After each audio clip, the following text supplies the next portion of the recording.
Teen starlets are under constant pressure to perform, and one young star knows firsthand how the stress can produce potentially deadly results.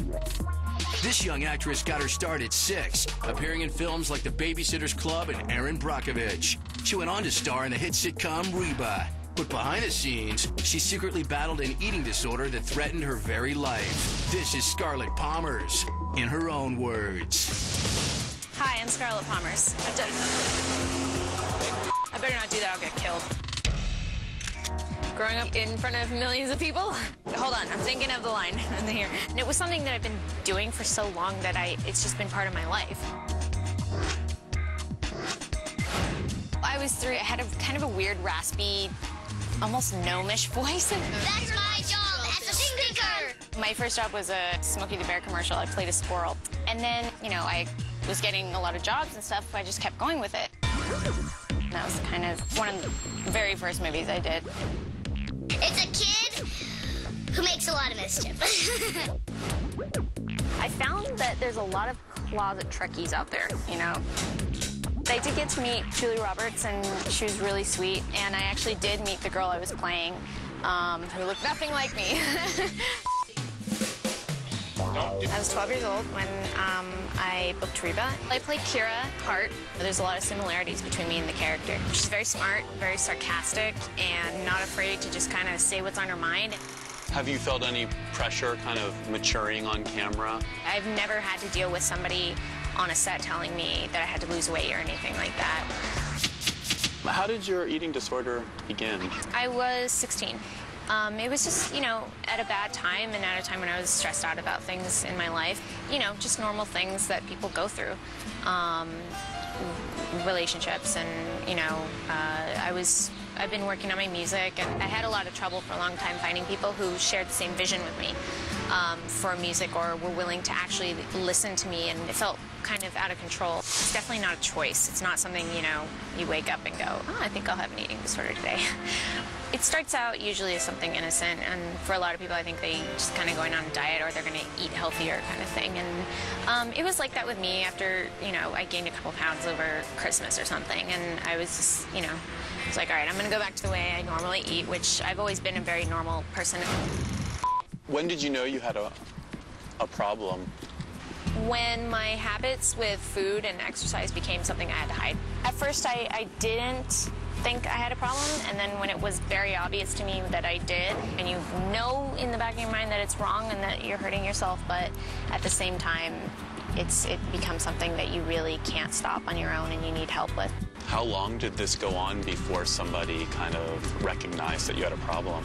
It alarmed my mom first because she was pretty much the one who talked to me about it first, and I talked to her about it, and we tried to work it out. How did your castmates, were they aware that you were going through an eating disorder? Or?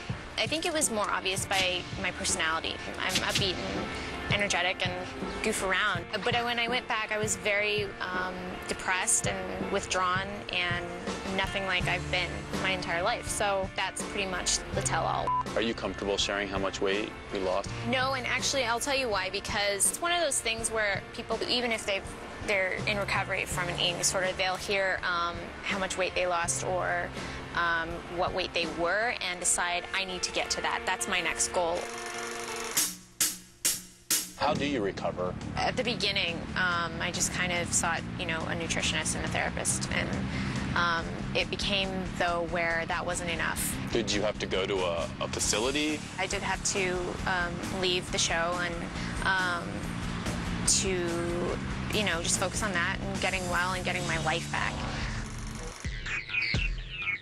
Why did you decide to go public? I decided to go public with my illness because people were going to find out anyway, or they were just going to make up stories of their own about what was going on and why I wasn't on the show. And magazines were calling us and, you know, saying, look, we're going to tell people she is on heroin or something. I think that if people knew what was going on, they could, you know, see that I was trying to get better and maybe in the process help people feel like, you know, they have nothing to hide and that if they need help, they should be able to seek it.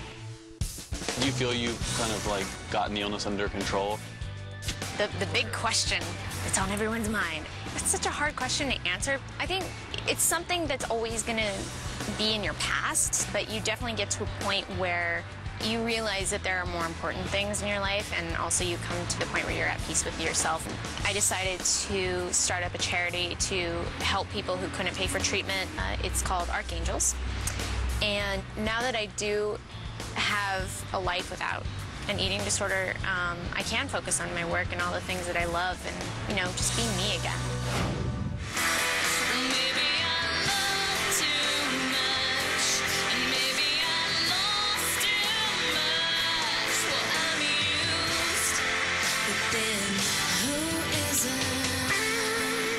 Where are we today? Recording studio in Studio City that I have been coming to since I was about 12 years old. Did music help you during your eating disorder? It definitely was a big part of the recovery process when I was able to, you know, finally kind of start turning my life around. There were songs that I would listen to that would make me feel more empowered. I was really afraid that I wouldn't write again, and I did, and I am writing, and that was one of the best things for me. Maybe I'm getting too zen for E, am I?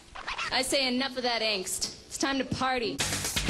Last year I did a lot of shows. I did the Roxy, the Whiskey, the House of Blues, the Knitting Factory. That's really my favorite part, the performing, being on stage and singing the songs to the crowd and, you know, entertaining people. No, I did not steal Johnny Depp from his girlfriend, okay? People, just stop saying it. I've learned there are some things you can't handle on your own. No matter how strong or independent you are, sometimes you just have to break down and ask for help. Yep, I'm ready. What are your plans for the near future? Hopefully a full finished album soon, another season on Reba, maybe some movies, and just, I don't know, saving the world. Superhero.